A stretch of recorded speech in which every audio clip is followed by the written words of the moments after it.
আজি আকৌ আমি যাবলৈ ওলালোঁ দাদাৰ বৌজনীক আনিবলৈ বুলি। দাদাই বোলে বৌক লৈ আহেগৈ আৰু আমি এইফালে যাবলৈ ওলালোঁ বৌ ঘৰলৈ বুলি। বেছি দূৰ বাট নহয় বাৰু, অলপ দূৰ বাট।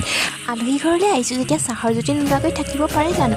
আৰু এইফালে বৌয়ে অহাৰ আগত মাক দেউতাকৰ আশীৰ্বাদ লৈ আহিছে যাতে জীৱনটো সুন্দৰ হয় বুলি। আৰু আমি এইফালে ঘৰৰ দিশে ৰাওনা হৈছোঁ। এইফালে আমাৰ ভিনদেউ, এয়া দাদা বৌ আৰু মই। ছোৱালী আনিবলৈ যোৱা আমেজটোৱে বেলেগ নহয় জানো। দাদাৰ জহতে ছোৱালী পলুৱাই আনিবলৈ আহিছোঁ আৰু এইফালে ঘৰত সকলোৱে দাদা বৌক আদৰিবৰ কাৰণে ৰেডি হৈ আছে।